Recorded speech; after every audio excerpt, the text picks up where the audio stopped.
You're listening to The Blockchain Show. This episode of The Blockchain Show is brought to you by Axel, IPFS. Axel is returning trust to the internet by returning control of data to the user. For more information about Axel, visit www.axel.network/IPFS. The Blockchain Show is a podcast that demystifies cryptocurrencies and distributed ledger technology. Welcome back, everybody, to the Blockchain Show, episode 139. We've got a returning guest, Mr. Jordan Last. Jordan, welcome back. Thank you. Thank you for having me. Yeah, man, my pleasure. It's been fun following you on Telegram, Podcrypt. Last time, I think we were calling it the, I don't remember, was it the decentralized podcast application, or how do you describe it to people? Yes, I've kind of changed the messaging a little bit. How I would describe it is probably it's a privacy and sustainability focused podcast app.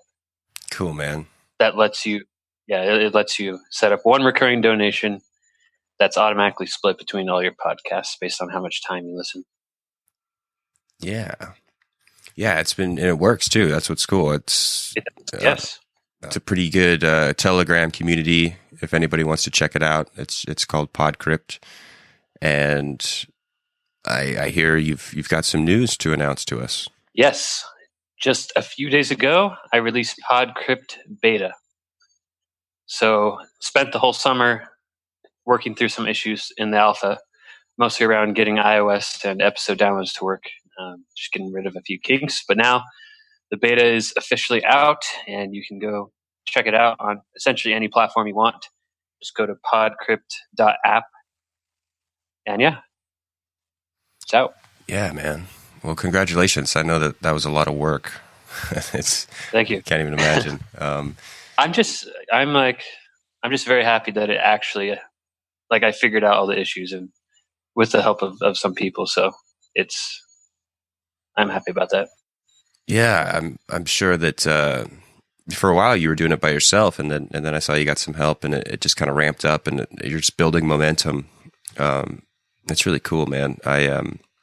We're going to start promoting it a lot more. That putting that button on our website. I think it's a really good way for people to support podcasts that they really appreciate without going through the normal, donation method or Patreon or one of those other. It's a weird thing making.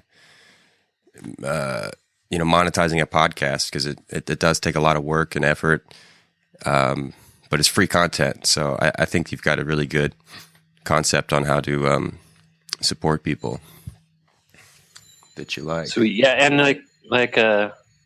if you just want to have a use case to play with crypto instantly, I feel like it's a really good place to just load up some ETH and just see how it works. It's pretty simple. Last time I checked, there was download functionality. People can just replace their usual podcast application now. Are the downloads still there? Yeah, you can definitely download. Yep. Yeah, that's cool. I like that feature. I tend to do that so I can listen anywhere. There's a lot of canyons where I live, so sometimes me too. I'm in Utah, so right on. Yeah, we haven't really been too active. I think we've made less than $6, to be perfectly honest. But the fact that it works is really cool, and it'd be really good if we can get more people to catch, get on board. What are some of the other ways that you've been, other than Telegram and podcasts? How are you getting the word out there? Yeah, so mostly my strategy is to contact the podcasters themselves. So I actually use Podcrypt to help me do that. So, if I'm listening to a show and they're not verified, I built a way into the app where you just click a button and it will pull up the email address of the podcaster that they put in the RSS feed. So I use that a lot to just kind of send a quick email to the podcaster to tell them about the idea and see if they are interested in getting verified. That works really well for crypto podcasters. Not so well for anyone outside of crypto. It's kind of difficult.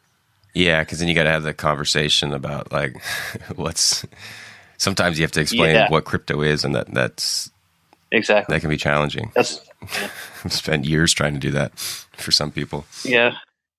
So yeah, email. I'm gonna the next cryptocurrency that I'm going to integrate is DAI, the stablecoin from the MakerDAO team or foundation. There's some promising help that they might be giving me in some marketing, so we'll see if that goes through. And yeah, just kind of right now it's manual, but I feel like I'm trying to view everything through the lens of product market fit right now. So I'm trying to do things that don't scale, reach out manually to people. I feel like things are promising. I've got like 25 podcasts verified now. People reach out on their own sometimes. Like I just got an email yesterday from a podcaster who asked like, how do I sign up? So it's like getting a little bit of inbound. So seems relatively promising right now. Yeah, once you get Joe Rogan, I'm sure it'll blow up. If you can get a hold of him, that guy's pretty elusive. Yeah, I think he lives somewhere around here. Sometimes I see him around town. That dude's podcast is insane. How much that's grown since. Well, yeah, I heard he makes like $30,000 a show or something. It's Yeah, I'm sure he doesn't. He's probably not hurting at all. That's so much money. And it started out, he was selling like fleshlights, and he had less than 200 people on his live stream. And now he's got, I don't know how many billions of people he influences a year. I mean, the dude's the most influential interviewer on the planet when you think about it. It's crazy. Yeah, man. I think I love podcasting. I think that it's going through some, I don't know what you want to call it, corporatization. I see a lot of these big media conglomerates. Trend. Yeah.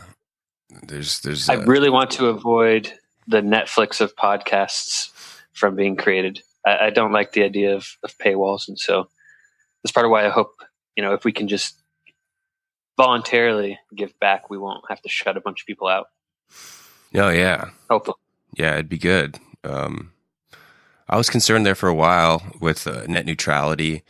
I was envisioning, that very thing might happen where people just trying to upload their own content to the internet might have to be on a separate part of the internet, or, if you want the podcast, the Netflix of podcasts, that'll come with your normal internet subscription. But if you want, all the fringe free stuff, you gotta go over here. And I don't know if that's happening. I haven't kept up with net neutrality at all.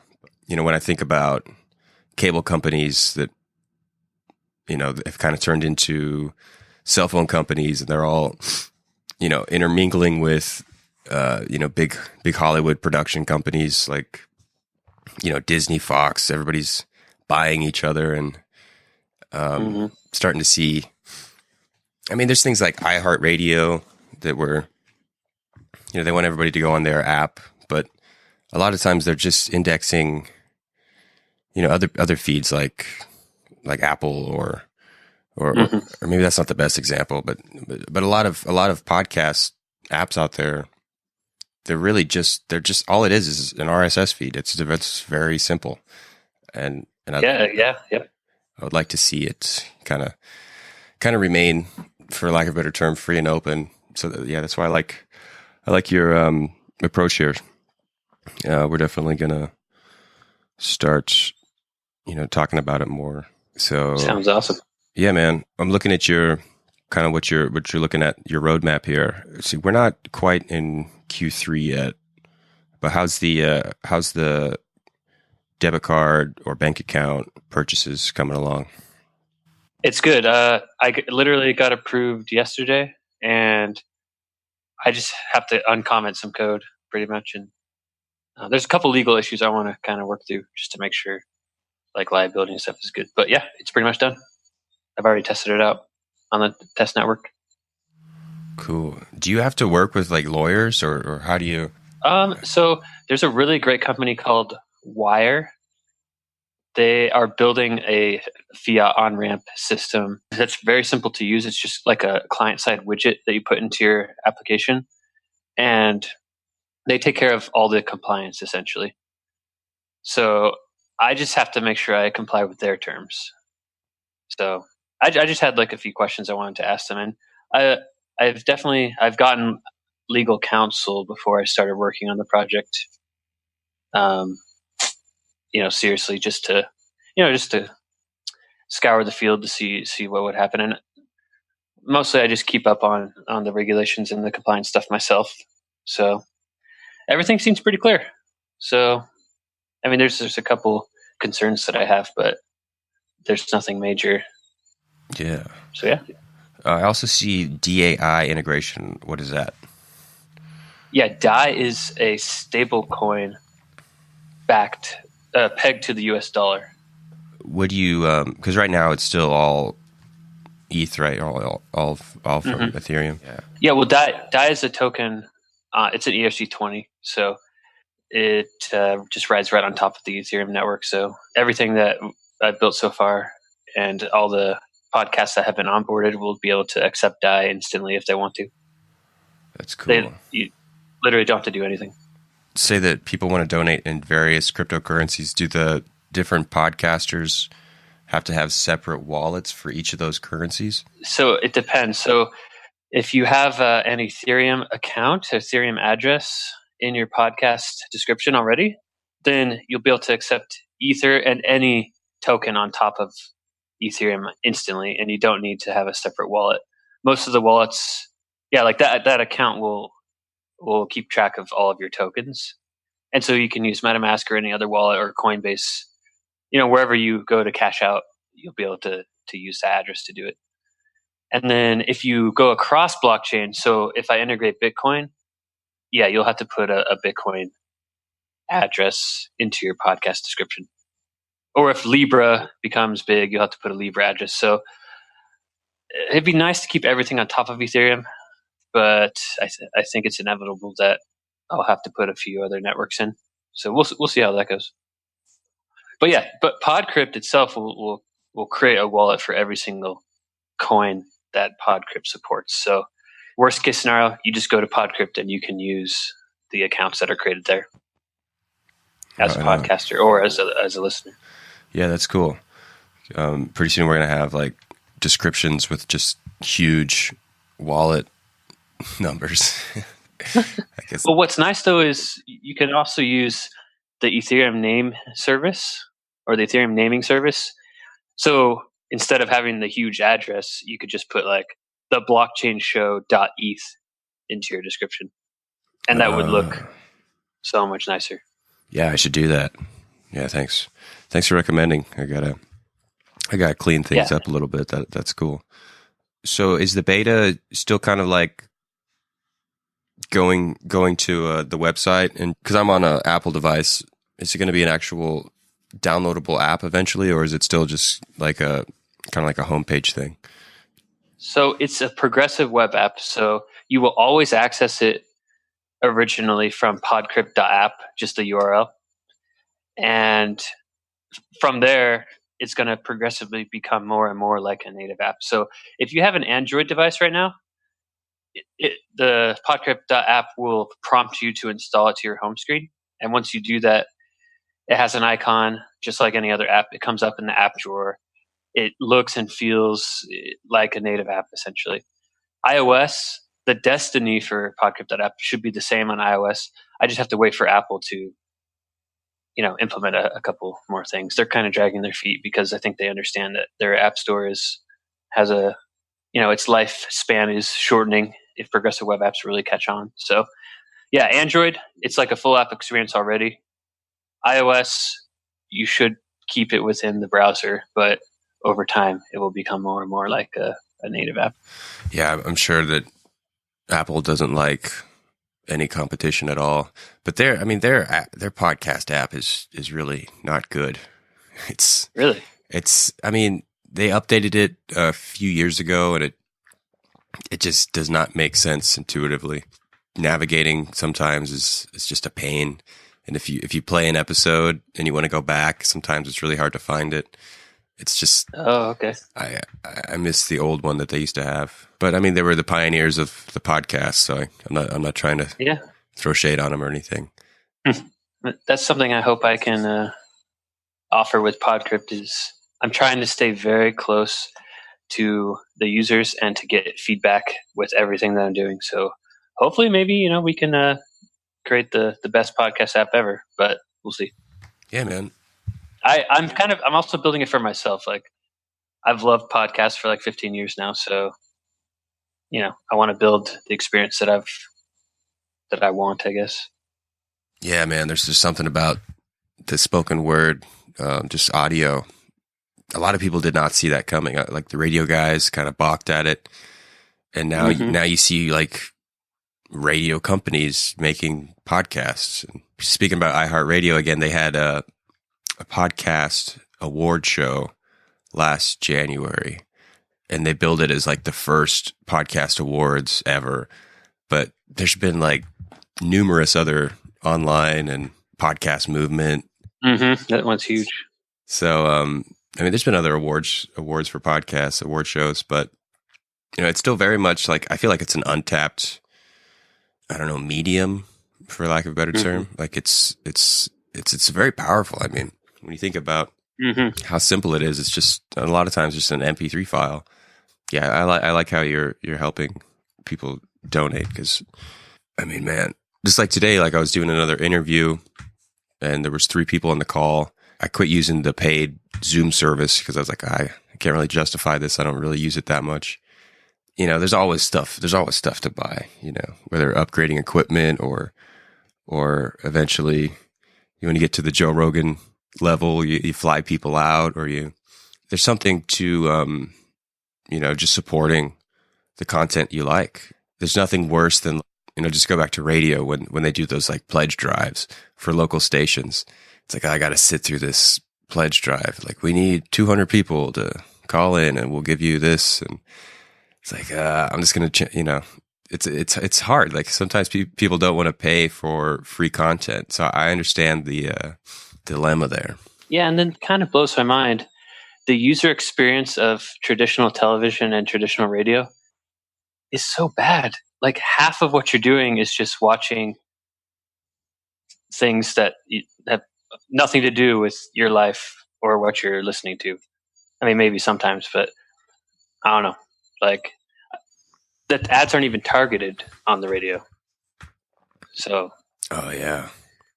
Yeah. Some of those free, the old over the air networks, like the main thing was advertising, and the actual content was just there to keep people present so they could consume the advertising. So like, it's almost like the advertisers paid to make the content so that people would, it's creepy when you think about it. And it's even creepier is they would call it programming.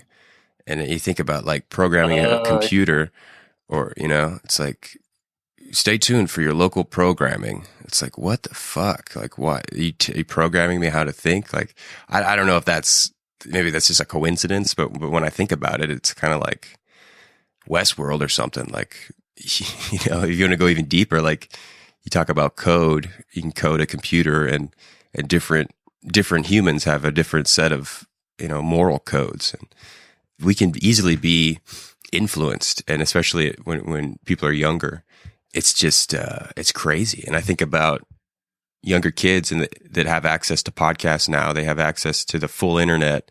They can literally choose what they want to learn, consume. And if they're not consciously aware of it, or if their parents are not consciously putting on I just call it programs, putting on content for them, curated for what, their development or what they want, they can easily go down a rabbit hole of, like a creepy YouTube library binge, or like, you know what I mean? There's huge power in this day and age, but there's also the nefarious element is also very much there. I guess it's just like, I don't know what I'm trying to say. It's like accelerated times, but then again, there's still people that watch like the mainstream media, and think that that Bitcoin is for drug dealers and gun smugglers and all that stuff. So it's, I don't know. It's a weird time to be alive, because you would think that with all this information, people would be more informed, but I feel like people are more confused. They don't know what to trust. Anyways, I'm sorry. I'm kind of getting off topic. Just talking about podcasting in general, I guess. This episode of The Blockchain Show is brought to you by Axel, IPFS. Axel is committed to data privacy and protection. For more information about Axel, visit www.axel.network/IPFS. I think it's important to understand that Podcrypt is it's a podcast listening app just like any other app. So instantly, essentially every podcast is already available. So you don't have to wait for like your podcast to be supported on Podcrypt to just listen to it. It uses the iTunes search API. So, if it's on Apple Podcasts, then you can find it. You should be able to find it on Podcrypt. Also, if you have one of those like paid podcasts where they give you a special RSS feed, you can just pop the RSS feed straight into the search bar and it will pull it right up. Yeah, I think one thing I would love for the listeners to do is, definitely start using Podcrypt and give back to this show. That'd be amazing. Also, any show that isn't already verified, there is a way within the app for you to essentially send. I created like a predefined email that if you just click send, it will open up like Gmail or whatever email app on your device, and you could send that and try to onboard the podcast that you listen to. So those are probably the main things. Like any podcast available, you can listen for free. Like you don't have to donate. If you want to, though, you can set up any price and any interval. And then I will say that right now, Podcrypt takes a hard-coded 10% of the donation. Just want to throw that out there. So that's how it works. Cool, man. Yeah, you gotta cover your costs. I know you spent a lot of time on this. So if somebody wants to donate for a while and then maybe they go through some hard times, can they pause the donation? Yeah, just set your payout amount to 0, or you could set your interval to like 10,000 days, or maybe I'll put a button in that just says like turn off payments. I don't know. We'll see. But yeah, you can definitely control everything. Yeah, that's really cool. How low could you go if you only had a certain amount? Like, what's the, or I guess a better question is like, what's the typical donation somebody does for a show? I don't know, because not that many people are donating, but I would imagine $5 or $10. Just like look at Netflix or Spotify or any other subscription service, like $5 or $10 a month seems normal. So the lowest you can go is essentially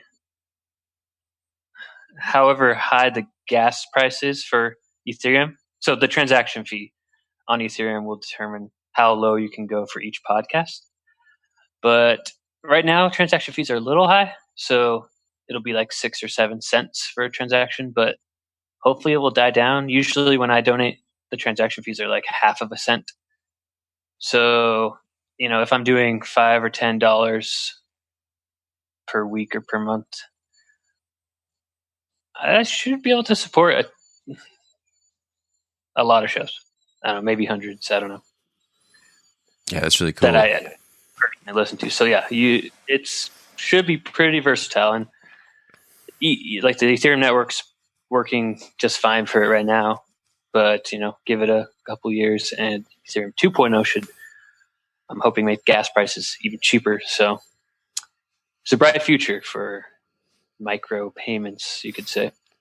Yeah, man, that's something we were talking about years ago, and I didn't know. I was like, man, I don't know how. Someone's got to come up with an idea, and it sounds like you just did. So, thanks. Hopefully, yeah. Yeah, man. Do you see any like challenges getting past after beta stages? What are some hurdles? Yeah, so there shouldn't be very many technical challenges. It should be pretty straightforward. I mean, there's a couple things to work out with the gas and supporting different tokens, and I'm sure it'll be. Bitcoin might be a challenge because of their fee structure, but I'm hopeful for that too. Yeah. So getting the podcast app to really have feature parity with other podcast apps might be a little difficult. It's pretty close now, but for example, it doesn't support push notifications when you have like a new episode in a podcast you subscribe to. It won't download episodes automatically for you yet. On Android, totally fine, but I have to wait for Apple to implement some of these things. So, I, I'm pretty confident on Android very soon it's going to be just feature parity and awesome. On Apple, I think it'll be pretty good. It's already pretty good, but I just have to wait for a few things. So that might be a little bit of a challenge. But the biggest thing would be, finding product market fit outside of the crypto community. I think that's going to be hard because I've had like no success reaching out to anyone who's outside of the crypto community. Yeah, some people will be like, "Oh, it's a good idea," but we're not interested or we don't have control over that. So, yeah, expanding beyond our little crypto bubble, I think that's going to be the biggest hurdle. Yeah, that just brings up the wider issue of mass adoption, which how do you get people to use something they don't know they need yet? We talk about that a lot on this show. I'm kind of starting to see more billboards for crypto exchanges, even like some ads on buses in the Los Angeles area, which is kind of interesting. There's some tech areas like they've got Silicon Beach, they've got some offices like in West Hollywood where there's some crypto or blockchain startups. Maybe I should just go around there with like some Podcrypt stickers, just start slapping them on poles. I don't know. It sounds so low tech, but getting people's awareness sometimes you kind of have to go outside of, because not everybody is going to listen to a particular podcast. A lot of people have their own set things and they've got a busy life, and just to get people to break outside of their normal routine sometimes can be a challenge, and we don't have the benefit of, multi-million-dollar advertising. I think it's going to be like a grassroots movement, and it brings up the wider conversation of what we were talking about, getting people involved. I think people should know about cryptocurrency. I think people should know about the blockchain. I keep hearing about the decentralized economy, and it just seems like it's kind of bubbling under the surface. And I wonder what's it going to take to. Well, maybe it won't. I don't know. Maybe it'll be like the internet, where slowly it just kind of caught on, and then more and more people got jobs developing, and then. I think about this a lot. So, one possible future is once crypto actually reaches product market fit, like when the product that is cryptocurrency and decentralized finance and blockchain actually satisfies the needs of the broader market, that's when I think we see mass adoption and exponential growth. And if you look back at history, at least with the internet, it took 10 or 20 years developing the internet protocols. And then in the early 90s, all that underground work, coming up with the kind of the markup languages and everything, the prerequisite for the web, and then Mark Andreessen, and then building Mosaic. It's like that. I feel like Mosaic and the early web browsers, that was the first time. Like the web is when the internet, that's when it saw product market fit for the first time. And boom, it went exponential very fast. And we had a huge boom because the internet technologies and the web technologies actually got to a point where, it satisfied the needs of a market. So they had product market fit. I think right now crypto doesn't have it because it's not better to most people. It's not better than Visa. It's not better than the US dollar. Yeah, technically we believe it's better because it's decentralized and, it's better than bank transfers. It's better in some ways, but there's a few technical issues.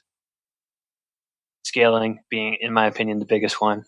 Yeah, so I feel like once we can really figure those things out and build the products that the market actually wants, then I think it's going to be an exponential adoption from there, if we ever reach that point. But I'm pretty hopeful we will. Until then, we'll just keep plugging away. If anybody's listening, please make the switch over to Podcrypt. I think you've got like a section on, you got a website. What's the website? Well, if you just go to podcrypt.app/about, it's kind of the landing page, I guess. But yeah, podcrypt.app is where you'll find everything about it pretty much. Yeah. And then, like I said earlier, you've got a really good Telegram group, very responsive, man. It's fun to follow. It's one of the few groups that I'm pretty active. Sweet, yeah. Yeah, it's fun. It's you actually listen to people and implement their suggestions, which is cool. It's still growing. I think it'll be a little bit more difficult once you get, like over 1,000 people to reply to everyone, but it's still good to get involved if anybody's listening. But yeah, man, do you have anything else you want our audience to hear? No, I think just keep building, keep talking to people, keep hopeful, and check out Podcrypt. Cool. Yeah, man. Well, thanks for coming on. I'm sorry it's kind of short today. I gotta get ready for my day job. So hopefully if we get enough Podcrypt donations, I won't have to do that as much, and then we can have more in-depth discussions. But I just wanted to give you the opportunity to talk about the beta and drum up some more support. Appreciate what you're doing out there, and thanks again for coming on. Of course. Thank you. All right, man. I'll let you go. Have a good day. Yeah, see ya. Goodbye. Thank you, everybody, for listening. Our guest today, Jordan Last from Podcrypt. Website is podcrypt.app. I'm going to be putting a button on our website where you can donate to us. Thanks for tuning in. We're going to have someone from Axel next week. We'll talk to you then.